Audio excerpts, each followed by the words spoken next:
I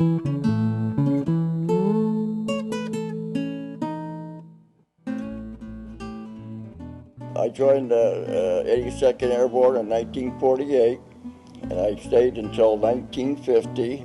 I got out a little early because of certain little problems, and after I got out, I got shipped up to Korea, you know. But before that, I was shipping out since 1945. I sailed the South Pacific, and I was down in Anahuita, Ulithi.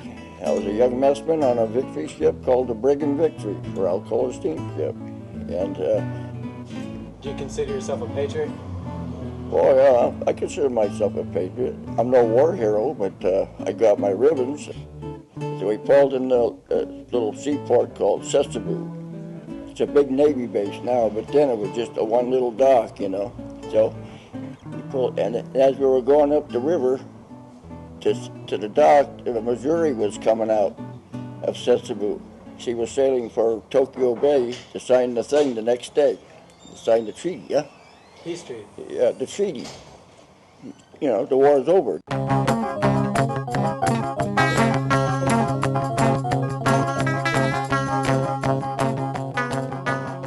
In the spring of 2001, with important medical cannabis cases pending before the Supreme Court, Cannabis Healing Californians opens to serve qualified cannabis users according to Proposition 215, passed overwhelmingly 5 years prior. I assisted the club providing an array of health services to its members, including high-quality medical cannabis. The federal government has launched a new crackdown on the distribution of medicinal marijuana. How some Bay Area pot clubs are preparing for another DEA crackdown. Agents at cannabis clubs in Southern California have dozens of Bay Area marijuana clubs on a heightened state of alert, worried they're next. I personally would support people who are operating on behalf of people, because even though we have rights, you know, to grow and to care for ourselves, there are people who are still too sick and too weak and need caregivers to provide for them so they can become strong enough to hopefully even get to that point. So if they have respect for the population, then that means that they will not challenge me while I'm trying to live. And as they are challenging me, someone yesterday said that they were given a death certificate. It's for all those lonely people. I started the Cannabis Club, not just because of marijuana as a medicine, but marijuana is bringing people together. You have to have a method by which people can obtain hopefully affordable, pure marijuana that they can use with their problems. Now, many of the people who utilize marijuana have immune systems that are in bad shape, can't afford to just take the risk of smoking anything that comes along. They are individuals who you hope you can guarantee some kind of purity to the drug that they're working with. Likewise, many of the people with AIDS, people with cancer, but people who are reaching the end of their road don't have the money to shell out the huge amounts of money that buying black market marijuana requires. The clubs are in the process of trying to develop a more affordable and reliable marijuana. It is difficult, but it seems to me that is the future. First, I'd like to thank Robin Pugh and Michael Foley for providing traditional Oriental medicine to their clients. It shows that they truly care about their clients and about the quality of their lives. They have built a safe, clean, informative, and kind community here at the CHC. In the short time that I've been here, it has demonstrated itself as an oasis for the sick and the disabled to come, relax, and procure some of the finest medical-grade marijuana in the state of California. You know, there's still plenty of people in government that don't like this law, don't want to follow this law, think that it hoodwinked the voters, that government has to save voters from themselves, that we should do what the government thinks is right, not what the people want to do. Right. Well, I was in an automobile accident, and the result, I was left with a paralyzed right leg. Oh, yeah? And it hurts all the damn time. And when I smoke the special marijuana, it makes the pain go away. My name's Alan Harwell, and I'm here for my wife, who's a polio survivor, and you know, she suffers from chronic pain and chronic fatigue. Polio is a disease that's, quote, cured because there's a vaccine for it, which means that the medical community and the government does not respond, you know, adequately to the people that are left, the unfortunate people who are polio survivors. She's used medical marijuana to treat her pain. Prescription drugs in the medical community has not, you know, helped her. She doesn't want to be addicted to actually drugs that are more dangerous than marijuana. So this is something that she's been able to be helped by. It has helped her. We do need the medical marijuana clubs because there are a lot of people in San Francisco and in the Bay Area that live with constant pain daily that do not get assistance from the health coverage, health insurance, or the health professionals. Because they're ignorant. You have to understand that most physicians have had no clinical experience with it.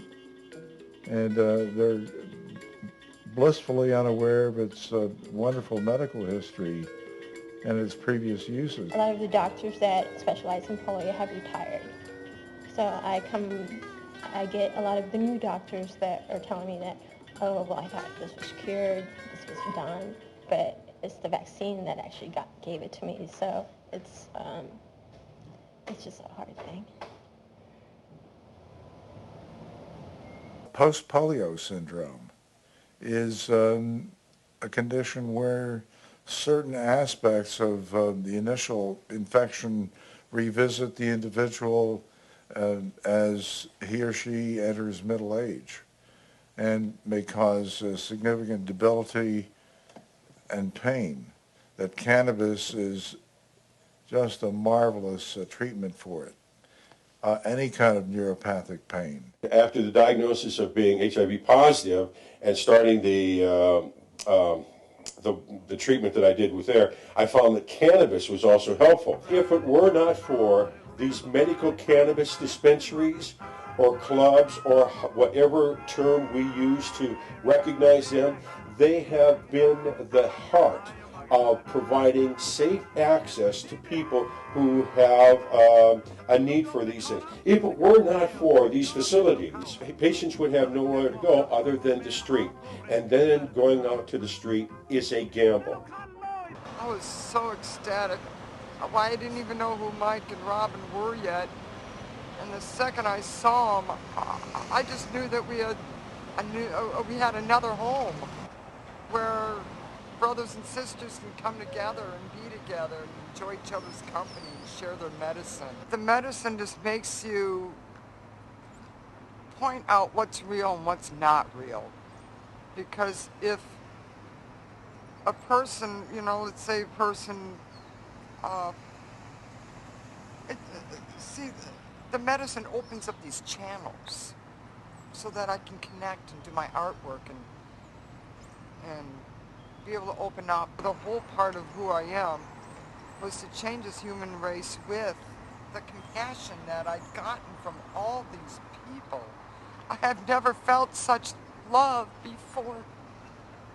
I never felt the connection that people should feel. When I wasn't able to smoke, I had a seizure. I was using it to control my seizures, and my grandmother became ill, and I went to my grandmother's house in Arizona with my mom, and of course she's against marijuana, and I didn't have any other way of taking it. I didn't know that there were hash pills and things like that, and I started having the complex partial seizures, the hot flashes, and I had a grand mal seizure that evening when I hadn't had any for a full, I'd say, 36 hours. My mother came out to stay with me. She's a 70-year-old woman from Paducah, Kentucky. She's a Southern Baptist missionary. She came and saw how medical marijuana touched a lot of people's lives, and I believe that even though maybe she doesn't agree with marijuana, I don't think that she disagrees with marijuana. I think that she believes it is a healing factor, and it is much better than alcohol, and I know my mother believes that. So, I mean, that you have to look at the people who are sick, and it helps people. Explain what happens when you have an attack. Well, I actually have 3 different types of seizures. I have grand mal seizures, partial absent seizures, and complex partial seizures. The grand mal seizures are the worst. They're when I lose my consciousness. And then my body goes rigid, just stiff as a board. It doesn't matter if I'm standing, sitting, laying on the couch. My body goes absolutely rigid. And that's dangerous for me because if I'm walking or standing, I have had one and I hit my head really hard when I fell backward. And then all of a sudden I go limp and I literally die. My heart stops beating, and all of a sudden my brain sends out an electronic wave, I guess, that causes me to start seizing. And my muscles tense up and loosen, and I foam out the side of my mouth. And because you're supposed to lay a person having a seizure on their side so they won't swallow their tongue, I have all this foam coming out of the side of my mouth. And also when I get rigid, I tend to bite the inside of my mouth, so I have blood foaming out with it, and it's really gruesome looking. There's this tremendous need for the medication, but no ways of getting it to the people that desire it. In 1996, there were only 3 facilities in the state of California that provided such access to a patient like myself, that can I go get cannabis to take care of the medical condition that my doctor and I have talked about. Accessible. The ship was facing the mountains, and there was a few dead bodies floating in the water, Marines, and they were shooting at the Marines from up in the hills still, you know. What were you doing? Oh, me? I was still on the strip, you know, tying up, you know. Okay. So that evening, about 3 or 4 guys from the deck department came back with flags and swords and carry knives and everything. So we asked them, where'd you get all that stuff at? They said the caves, the 2-man sub-caves. That's where they made the submarines. Because some of them were sticking out of the side of the mountain, you know, on tracks, you know. They build them in the caves and they put them in the water, a 2-man sub. So that night, he says, when the guard goes that way, you go in. And then you peek out. When the guard goes that way, you come out with all your stuff and take it back to the strip. So that's what we did. So we went inside there, you know.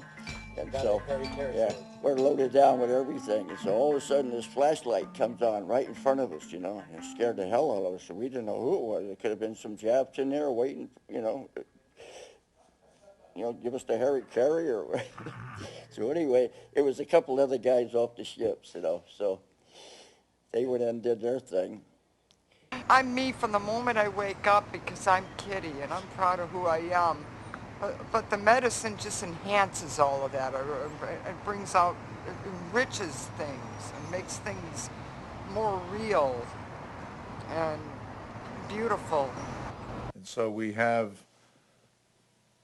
one unique chemical that is also, in my mind, very uniquely classified. I call it, and cannabis is an easement, which is much more descriptive of its actual properties than anything like narcotic, because it doesn't resemble the opiates at all. Totally different kind of spectrum of activities on the body.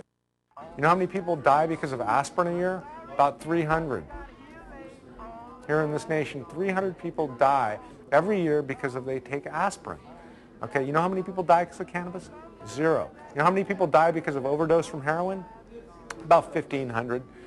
About the same number holds true for cocaine. People get heart attacks and that kind of thing. similar numbers for methamphetamine. There's 1,500 people or so a year die. Maybe 10,000, would be a big number. Okay, it would be, if people were really dying. Okay, but 450,000 people a year die every year because of tobacco, and another 250,000 to 300,000 die because of alcohol. What's the deal? Where is the equity? Later that year, San Francisco established itself as a sanctuary for medical cannabis, signaling a commitment to protect rather than prosecute medical cannabis users and their providers. It brought me to be a caregiver for many people. I found a lot of compassion for others in situations that were much worse than my own. It gave me something else to focus on besides my own illness and my this fatal disease that is really something hard to handle. So I'd like to thank the Institute of Cannabis.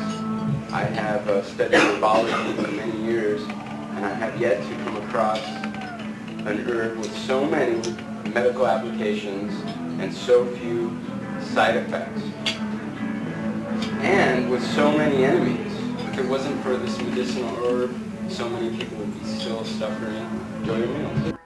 It started out merely as an effort to get the Negroes and the Mexicans, and also to attempt to suppress the deviant behavior they perceived with regard to new racy music called jazz.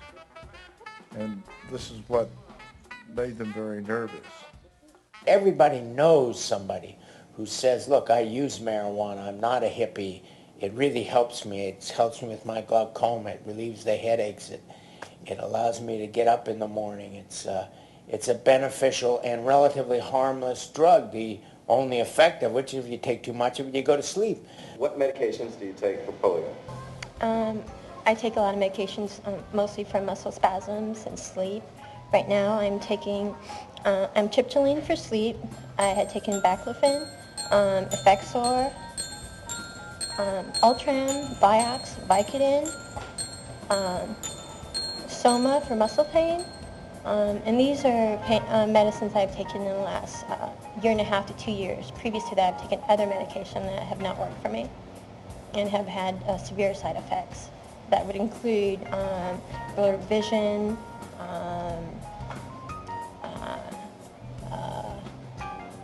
blood clots, liver and kidney damage, and that are pretty addictive.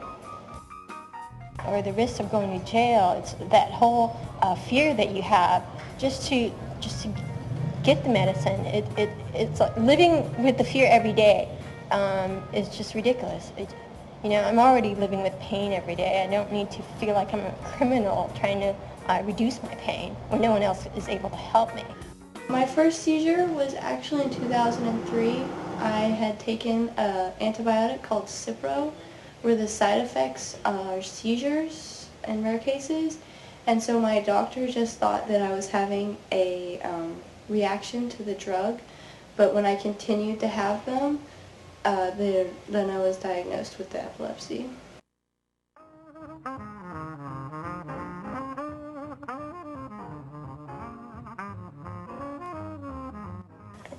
I like coming to the clubs because I know I'm going to get quality.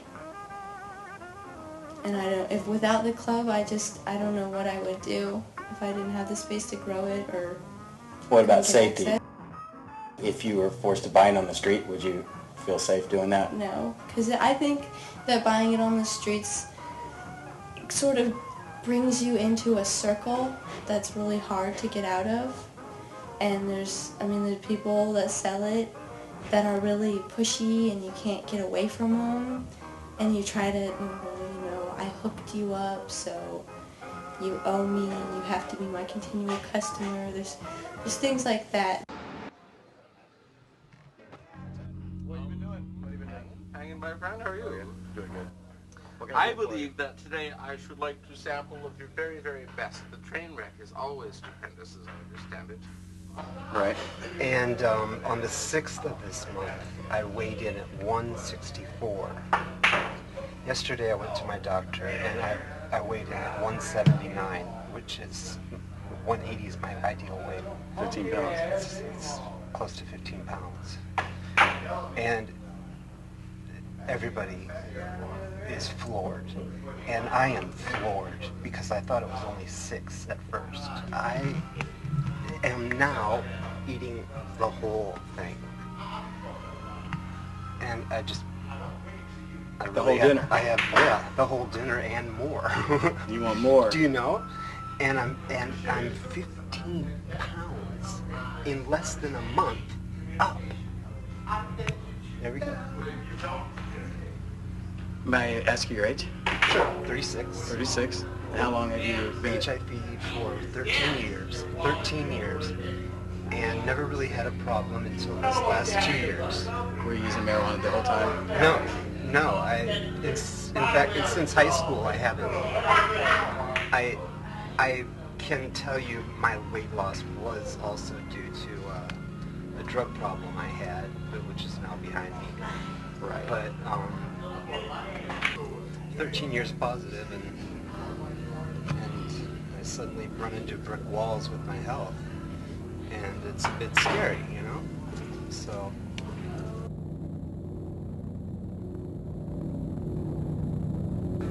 Well, even my balance was off. I was so weak. Brushing my teeth would make me tired.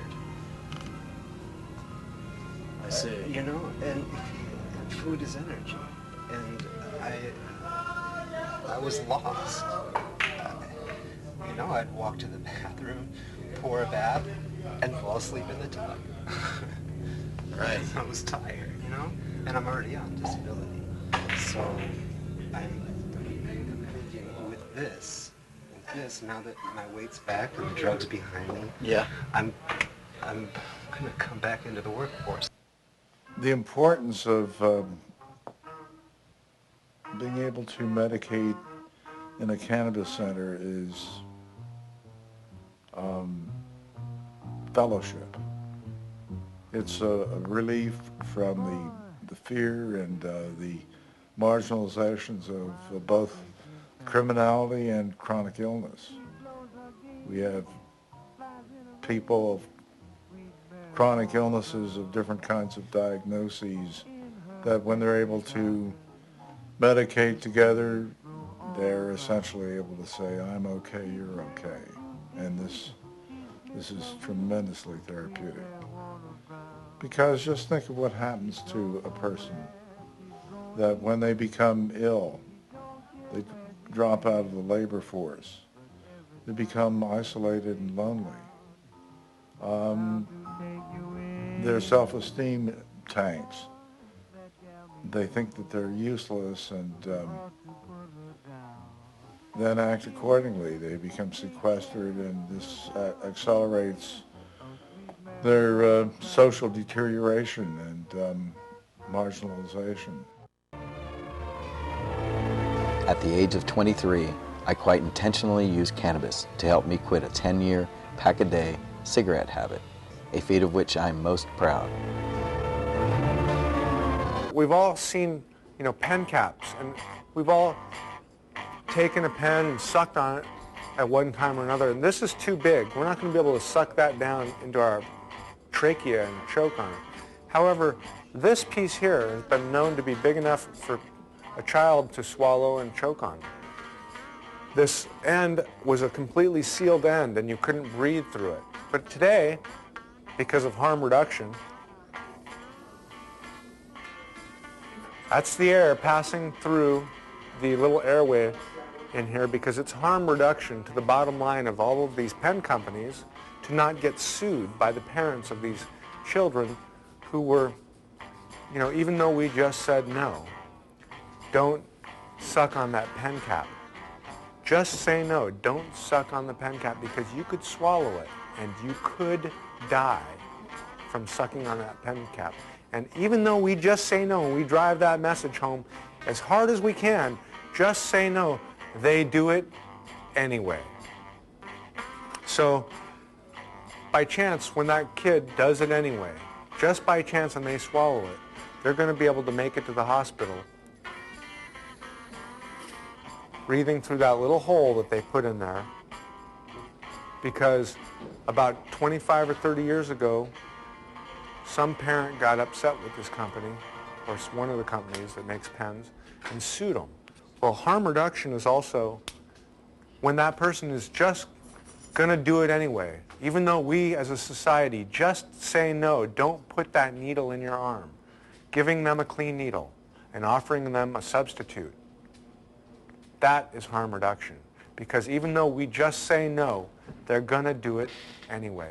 So I started studying the history of both drug use, drug treatment, drug policy, and added, I mean, basically what I did was that I brought sort of social and political information, psychological theories of development, psychological theories of pathological development, a lot of the biology of pharmacology, and a lot of just common sense, and tried to put it all together and design a kind of treatment that not only would work, but that would be appreciated by the clients, you know, so that people wouldn't have to feel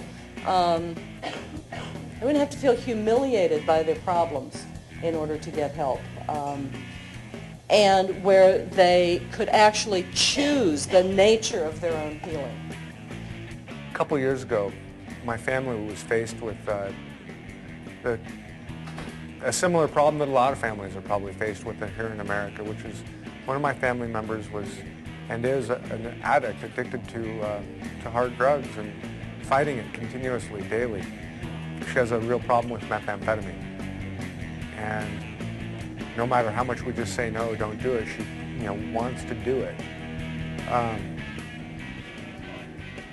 And she was put into a program by my family. We confronted her through the standard 12-step program of intervention, right? Where you get together and say, look, your life's failing miserably. You got to do something about it. You got to get together. You got to get in a program or something. Just go in a program and your life will be all fixed. Well, 5 years later, she was still sober. However,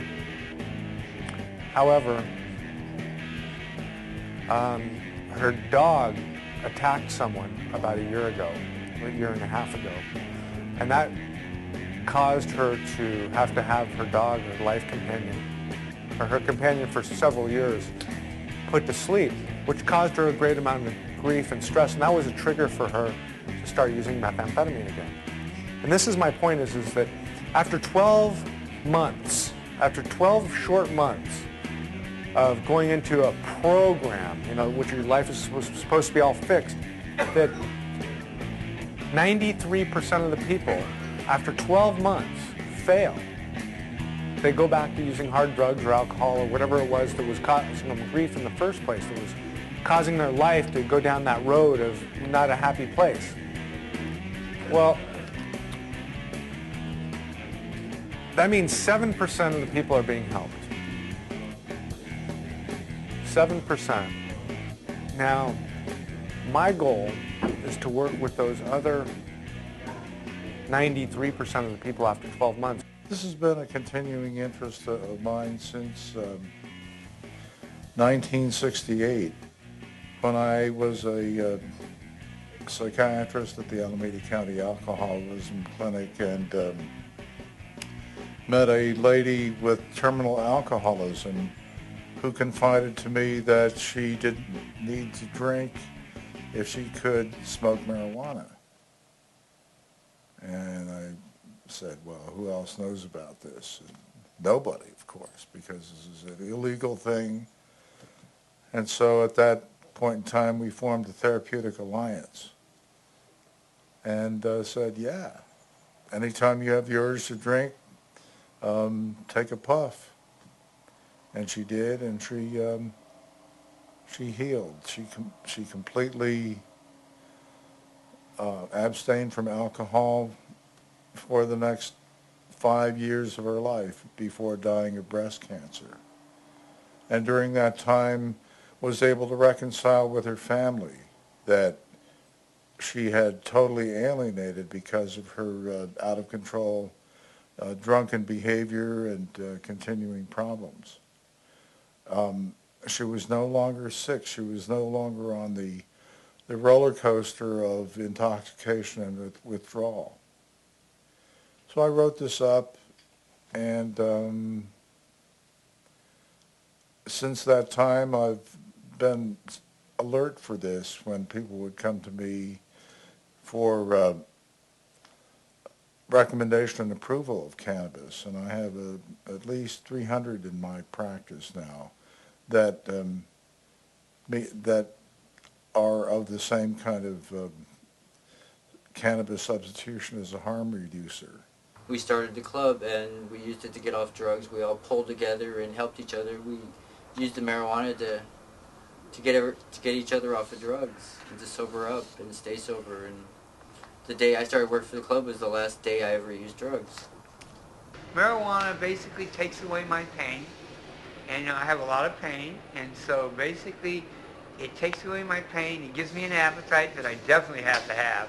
If I didn't have an appetite, I'd be a lot skinnier than I am right now, because I have hepatitis C and AIDS, so I got 2 double whammies working on me, so I have to take real good care of my body. And being healthy, it makes me healthy. The other shit I used to do, coke, did not make me healthy. It would have killed me. The doctor told me, you got to stop doing that and do this. And so now that's what I've been doing ever since. No, I don't know where it came from. Never seen it. The concept of harm reduction that I'd been reading about and this research that I've been looking at could actually be applied here in San Francisco, where there's addiction is a problem that runs rampant right here on 6th Street. There's heroin addicts, there's methamphetamine addicts, there's alcohol addicts, there's cocaine addicts, and there's people that are addicted to drugs that I haven't even heard the names of yet. And they're out there, right out there on the street. And they come through our doors every day. And I try and substitute a plant that's been around for over 12,000 years and has killed nobody in modern history that we're aware of. A person has to have a doctor's recommendation and or approval to be allowed services through the doors of any medical cannabis facility. There is no age group. These are from people from 18 years to 90 years, both male and female. It covers all ethnic backgrounds, from Asian to African to European to North American to South American. Both sexes, all through the cultures. Disease does not play favoritism when it strikes. Cancer will strike any human being, rich or poor, heathen or Christian, Jew or Gentile, black or white. It does not discriminate, nor does cannabis discriminate on who it can help. So anybody that comes through these doors to get these services, that's who they're helping. And then that helps because it helps the quality of life of that individual, then it helps their surrounding group also. One of the things that's different about contemporary experiences and what was in the medical and pharmaceutical literature is having cannabis taken by the inhaled route rather than the oral route. And there were so many studies in the 1800s that were preoccupied with acute overdose symptoms and disorientation, whereas the clinical research that I'm involved with, it's really more of a low-level, chronic use over the years. Have you seen any problems related to long-term use of marijuana? No. I've seen great benefits to the long-term use of marijuana, especially when compared with alcohol. Or I can compare it with any other psychotropic like opiates, Vicodin, codeine, morphine, MS-Contin. All of these are the same.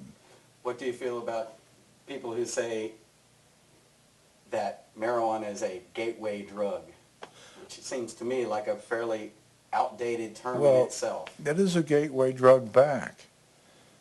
It's a gateway drug to being clean and sober from inebriety or abuse of other kinds of toxic substances like the opiates or alcohol. That I was just looking at the Ohio State study.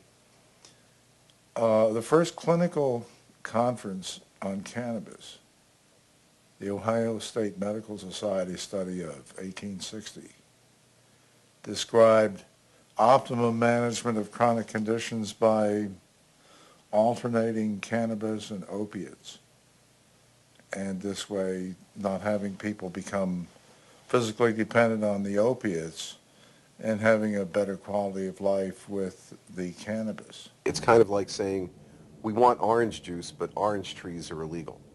Or milk is great, but cows are illegal. In the early days of Prop 215, I had an argument. I wrote a brief, and I used it in a few different cases trying to put this argument forward, that of necessity 215 allowed for distribution. There's a tenet of law that says that anything that's necessarily included in a statute, even though it's not specifically stated, is just as much a part of that statute as anything that is specifically stated.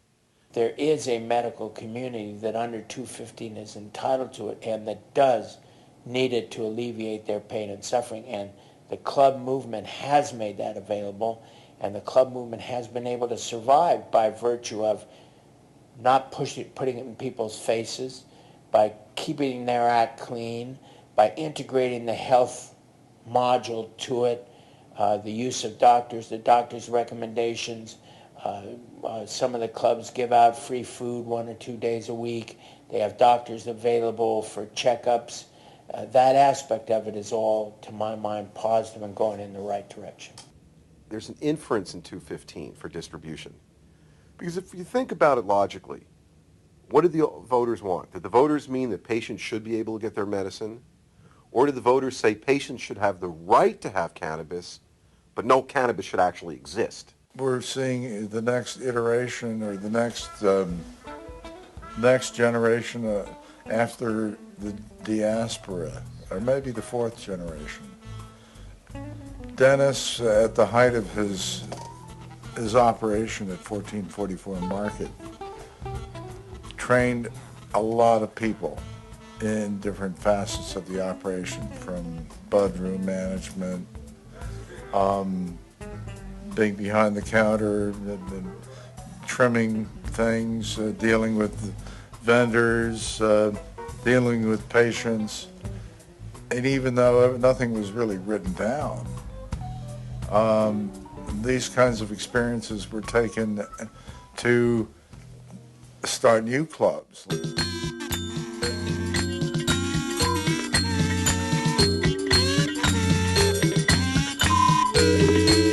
What's happening in America is being torn two ways.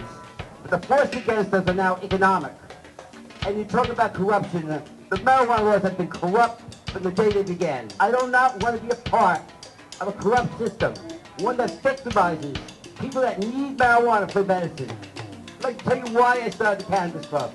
I started the Cannabis Club because sick and dying people were going to Dolores Park and getting busted for their medicine. It was the one medicine that helped my lover, Jonathan West, who died. Eases pain, eases nausea, made him feel good.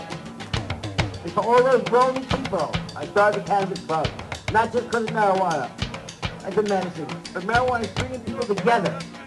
You know, when you're young and you got money and everyone loves you. But when you get a little older in America and you're a little sick, well, you're not as popular as you were. And a lot of people push you to push aside. Those are the people I brought together. I brought them together for a movement to change America. I believe in what you're doing. I think that you are truly the pioneers, the new pioneers here on the West, that you're going to make the case for broadening the drug laws, that you're going to stop the insanity in this nation, where billions of dollars are being spent, where over 50% of the people who are locked up in prison, and we have the reputation of having more people in prison than any other country in the world. I think they've done a pretty good job under the circumstances to make San Francisco a model for medical cannabis. This, for me, goes back many years as I watched my aunt, Sharon Bowen, die of cancer. And I watched her kids go out and buy Dolores Park marijuana because it wasn't free. And she never wanted to try it. And she never took it, even though doctors and others said it would help her through her cancer. She had sores all up and down her throat. She couldn't even swallow. And she was crying because it was illegal. But she would have tried it if it was legal. She just had some refrain, and it was difficult and challenging for her. And I just lost my mother to cancer. And she didn't have the privilege or opportunity to consider medical cannabis. But I'll tell you what, anybody who's had a loved one, you've watched deteriorate and die with a medical condition. The idea that you cannot allow that individual you love and care about the opportunity to access something that will profoundly benefit their lives, particularly when they're at the end of their lives, to me is outrageous. It's an abomination. And that's why I'm so strongly supportive of medical cannabis as an alternative for people that are suffering, an alternative for people that are looking for a little bit so they can move through their lives with a little bit more ease and a little less pain. The club movement is more for friends who want to just go and feel good with one another and have access not only to marijuana but to food, organic food, and friendship and so on. Well, I say thank you to the people who are participating in this movement. You know, a lot of people are under the mistaken impression that medical marijuana is some type of scam or some type of gimmick for people who just want to smoke marijuana. Well, anybody who believes that has no concept of the real purposes of medical marijuana. And anybody who has seen people suffering terrible pain alleviated immediately by the use of marijuana. I've had hearings where police commissioners undergoing chemotherapy will testify how they took a smoke of marijuana and the pain and the nausea completely disappeared from them. I've talked to AIDS victims who lived for years with AIDS, eating, appetite, looking fine, surviving as a result of marijuana. I've heard the 3 or 4 hemophiliacs who contracted AIDS who are still receiving legal marijuana through the federal government. I mean, how do they deal with that one? And they heard them testify about how marijuana has kept them alive and how it alleviates the suffering that they have to go through. And I would say any society that would not say that somebody is entitled to utilize, smoke, ingest a harmless herb if it alleviates their pain and suffering has got its priorities really out of kilter. And the priorities of the United States in the area of drugs have been out of kilter for a long, long time, as they are in a whole lot of other areas. And the only way they're going to be put back in kilter is when people say, hell no, we're not going to stand for this any longer. We are going to vote, we're going to work, we're going to prove that we have a right to utilize this herb that alleviates pain and suffering for people, does no harm, and as I say, in my mind and in my experience and from everything I know and have been told, there is no question that marijuana is a miracle drug. You take their meds away, I don't know how a person will act without their meds. Because, you know, schizophrenics, if they what you call get off their meds, they freak out. But if you're on your meds, what do? You let them attack us? No. You fight back. When marijuana is under attack, what do? You fight back. You support one another. When your house is under attack, what you do? You stand and unite. On October 29, 2001, Cannabis Healing Californians closed its doors forever, leaving members to fend for themselves on the streets or to go to other clubs to acquire their medicine.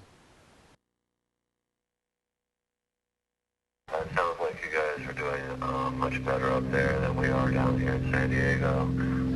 Things are very tight. There are no clubs or cooperatives operating in San Diego County at all.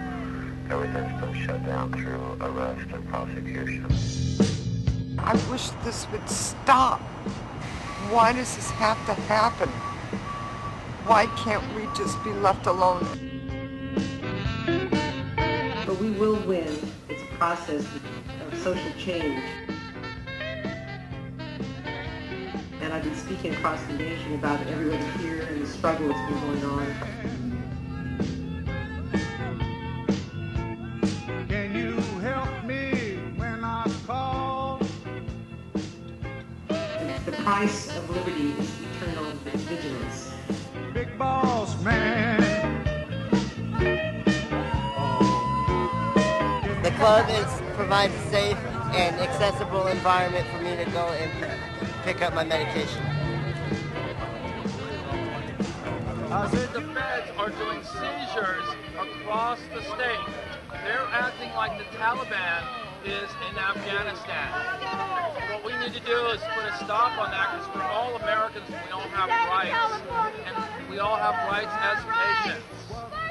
And for that, you need people to stand up. Mike Foley was in kind of a unusual situation, you know, because he and Ken had gone through this big trial, which to this date is still the biggest 215 trial that's ever happened. You know, he was kind of walking around with a target on his back, and they were very high profile because of that. And you know, what's happened is the clubs that have gotten hit, as we've seen, tend to be the ones that are high profile, either the ones that are the biggest, the most traffic, the ones that are in the news the most, the ones that are advertising on the radio, as a couple have done. And, you know, there's always rumors going around, and there's a thought about protecting the patients. I mean, nobody wants the patients to be there when the DEA comes in with their guns raised, scaring the heck out of everybody. And, you know, given the political climate, and given the target, you know, on Mike's shoulder, I think they came to the point where they just felt that it was too much of a risk and they were putting patients at risk. And I know that, you know, it was not an easy decision to shut that club down. Well, because Robin and I have been so involved in the political movement of the marijuana movement, my feeling is that we've been targeted by the federal government in order to send a message to the movement. They're trying to snuff it out. Basically, they don't like marijuana being viewed as a medicine because it doesn't fit in with the drug war strategy that our country has followed since Nixon, really, since the late 70s or the mid 70s, and because there's a lot of money involved in the drug war. It's basically a $40 billion a year enterprise. 20 billion federal tax dollars are spent, as well as 20 billion additional state and local tax dollars are spent prosecuting and punishing Americans for drugs, with 43% of that being marijuana offenses. So marijuana accounts for nearly half of the drug war budget, and if you were to remove marijuana from that equation, it would seriously detract from the money that's spent, and then there would be jobs that would be lost. And so it's kind of a very powerful lobby that works to keep the status quo.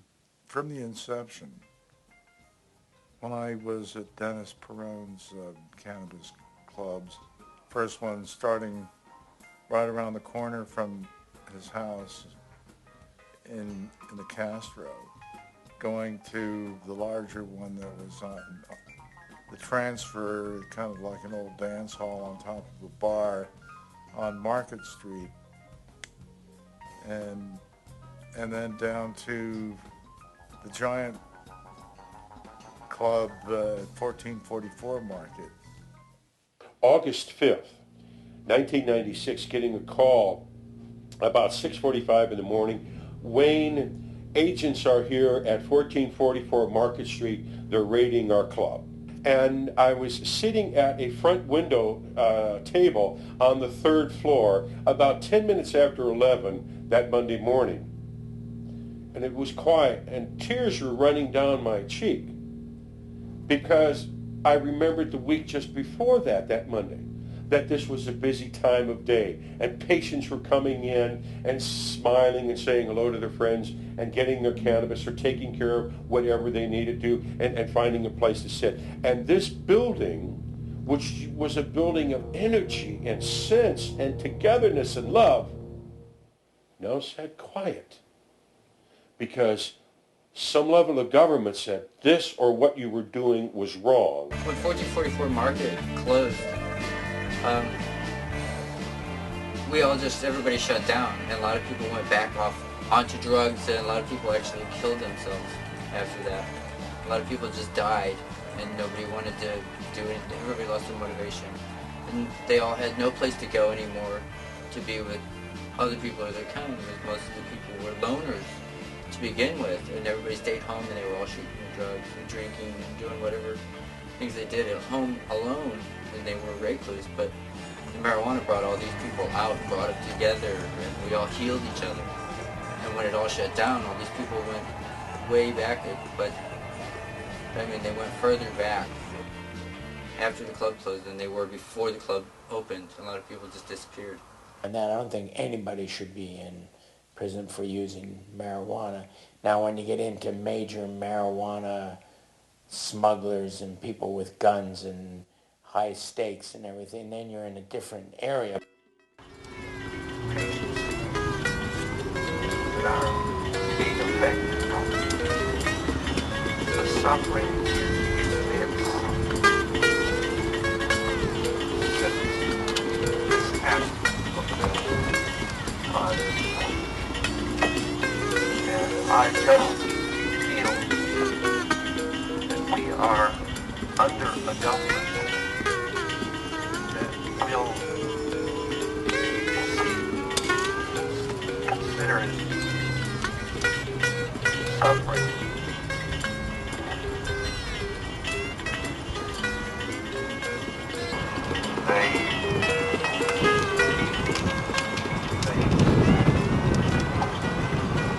They're considering suffering trivial. This time, the government has gone too far. Well, I feel like the government is lying to America. Our federal government says that marijuana is not medicine, and that is a lie. I think that we have enough medical evidence. The federal government knows that marijuana is not harmful. In fact, in the 70s, Richard Nixon commissioned a study on marijuana, and the study came back, an independent study came back and said marijuana is not harmful. Richard Nixon promptly threw away the study and punished the people who made it. Our government knows marijuana helps people that need it. These people don't want to be addicted to harmful prescription drugs. They don't want to have to go through the medical community to get help, the medical community that's abandoned them and doesn't help them. There's people that need this. It's an effective drug for treating chronic pain. People need it, and they need it for their health. They have a right to it. It doesn't harm anyone. It doesn't harm them. The harm's being done by the government. The government is coming after sick people who need help, sick people that have chronic pain, sick people who can't walk. That's who you're coming after. That's who you're hurting. The government needs to stop. People need to wake up and realize this. The government is putting people in jail for marijuana longer than they're putting people in jail for murder. This is wrong. This is something we want to change. Well, the whole scheduling thing is a fraud based upon the excrescence called the Controlled Substances Act of 1970, which misclassifies all of its medications. And we should go back to the previous classification where cannabis was defined in the U.S. Pharmacopoeia. We all thought we were going to save the world. Actually, we wanted to save all. We knew there was a lot of sick people in San Francisco. A lot of people come here because of the drugs. And then the drugs were no good anymore, and people were so sick and getting sicker and dying on the street, and nobody had anywhere to go. And we offered this mission statement in these clubs for people to come up out of their holes, and we wanted to try to make as much noise as we could in the media and to get the word out and get to the people. And we did. We got like I think maybe 6 to 8,000 members, and Fortune 44 market I think when it was closed, or maybe 10,000 people. But we got a lot of people out. I think we did make a difference. No, I like to come here because it's nice. Got nice people working here. I mean, they always say hello. You know, and I met you, and you're a nice guy. And it's not crowded, and you serve food. And I always thought it was something good for people to have to take care of their pressure on their everyday life. Smoking is just for relaxation, you know. It's just American way of life the way I look at it, you know. I mean, why could people be denied something that makes them feel better, good, you know?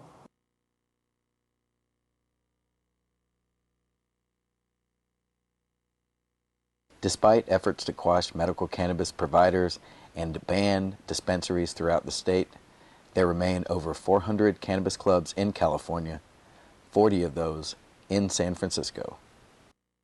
When the going gets tough, what do we do? Do we stand or do we die?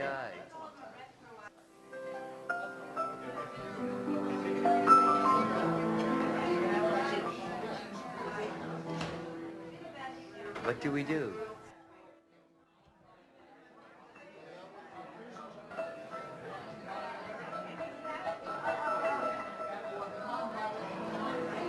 Grow your own, to deal with reputable people, and don't believe the propaganda that the government is spreading.